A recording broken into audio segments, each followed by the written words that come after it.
Hello everybody, my name is Mariako, and today we're going to talk about the Minecon Earth event that happened yesterday and everything that we learned from it, most notably the changes coming in future versions of Minecraft.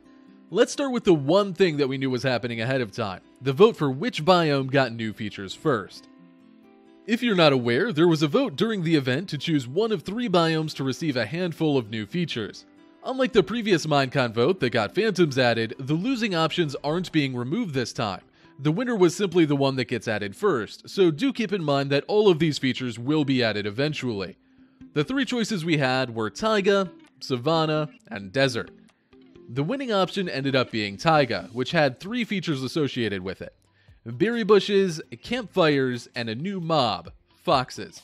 We weren't given any actual detail on any of these things. There could be multiple types of berry bushes, we don't know if campfires can be used to cook things, and we don't know if the foxes will have any unique behaviors. For that, we're just going to have to wait until they show up in a snapshot. Later on, when the savanna features are added, we'll have baobab trees, termite mounds, and ostriches. When the desert features are added, we'll also have the palm trees and meerkats. Again, we know none of the specifics here. Whether those new trees will have new wood types or what those mobs will do, we'll just have to wait and see. So when will we see those taiga features added? Well, most likely later this year near the holidays, at least in a snapshot. The way they explained the updates was a bit confusing, and we don't actually know if they revealed 2 different updates or just one that they'll be working on for a long time. They made a point of separating 2 different groups of features as if they were different versions, but there was never really a solid confirmation. All we know is that certain features will be here before the end of the year, during the holidays, and the others will be coming early in 2019. For the sake of simplicity, I'm just going to refer to these as 2 completely separate updates, 1.14 and 1.15, but do keep in mind that they very well may end up being one big update with a lot of snapshots. So what are the next versions of Minecraft going to be all about? Well, assuming these features coming before the end of the year are their own updates, we don't know what the main theme of it would be just yet, but we do know of a few cool additions it would have. The first is that cats are getting a bit of an overhaul. They're no longer just tamed ocelots, the 2 are now completely separate mobs, and you'll instead find stray cats wandering around places like villages. These can still be tamed, presumably in the same way as before, and they'll come in 9 different variants instead of the 3 that we currently have. There's currently 8 styles that we've seen so far, one even having a unique flat face model, and the 9th one will be based on one lucky Minecraft fan's cat via a contest of some sort that we'll likely be getting details on at some point in the near future.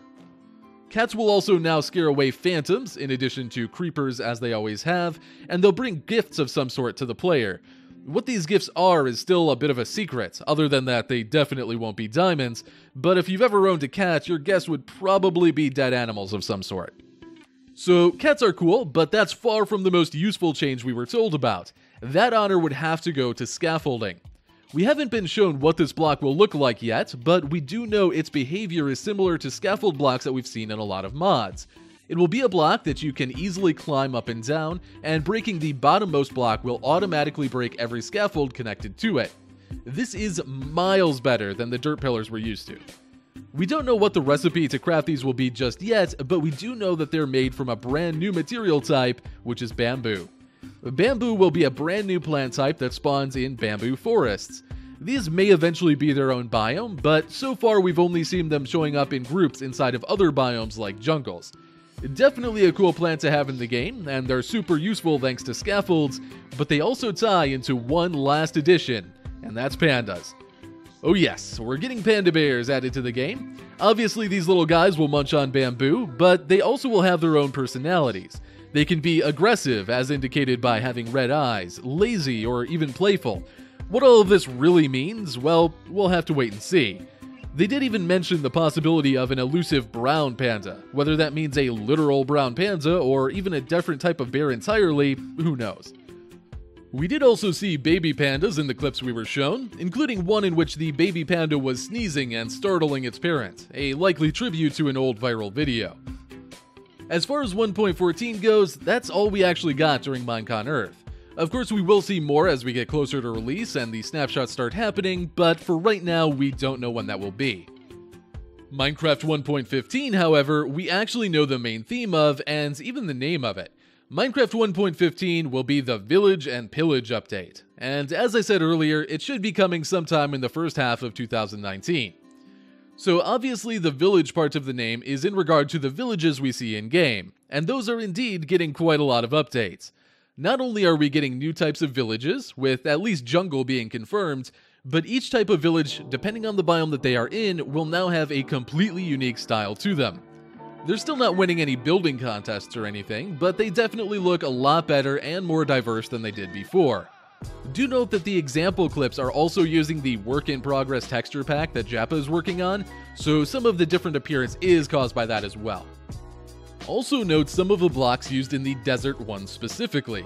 They're using both the smooth sandstone blocks that are currently unavailable in survival, indicating that we'll hopefully be getting a crafting recipe to make those ourselves, as well as the completely new sandstone walls.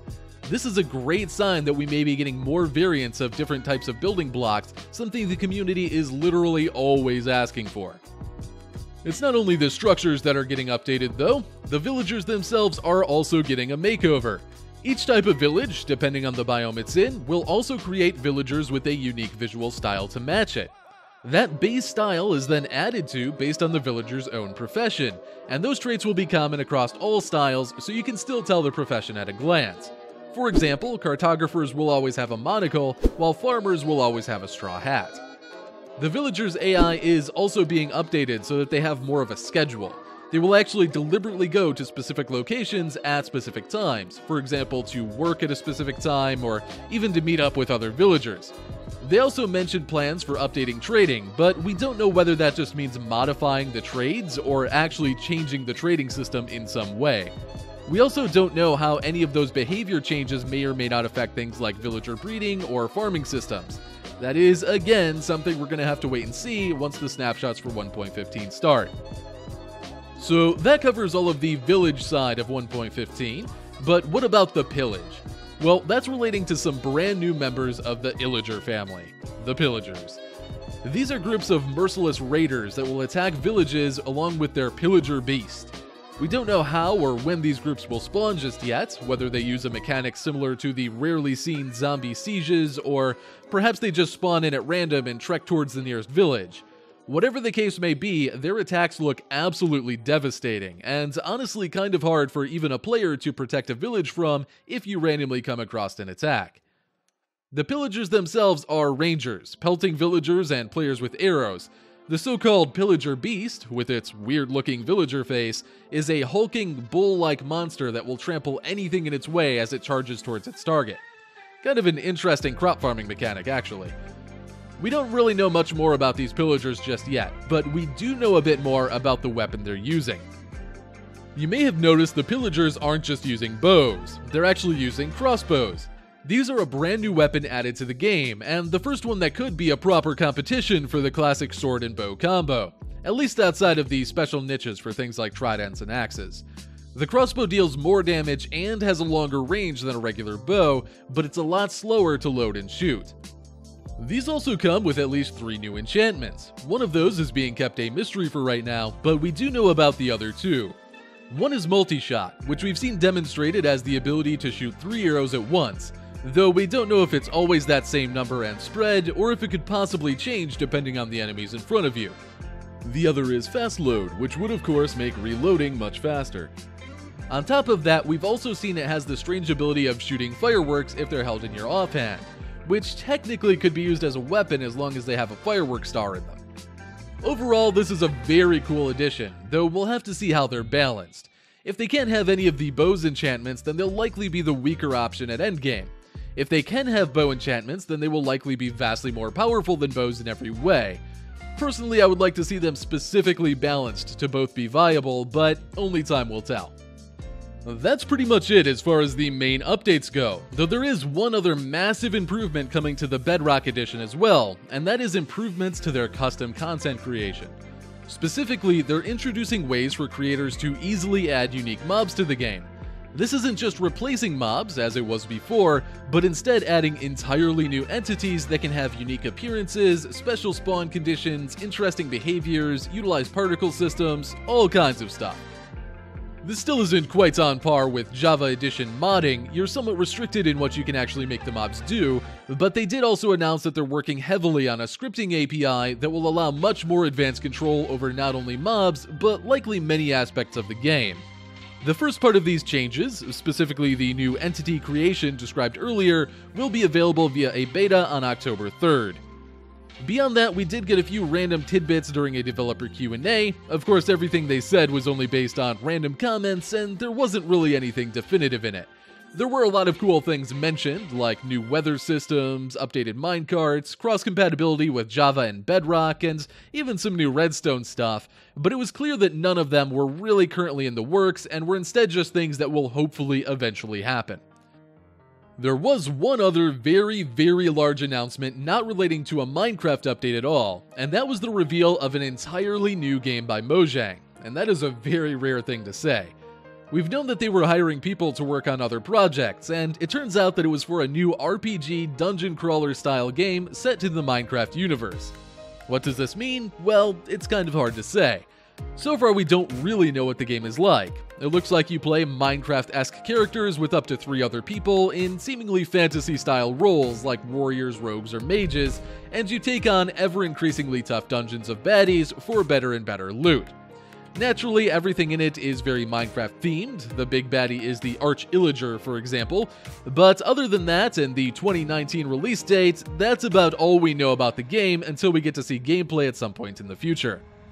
And with that, we are done. I do believe that is everything that was revealed during the Minecon Earth event. Overall, I think it was really good. Admittedly, I didn't really watch the majority of the other content, but still, lots of cool stuff to look forward to.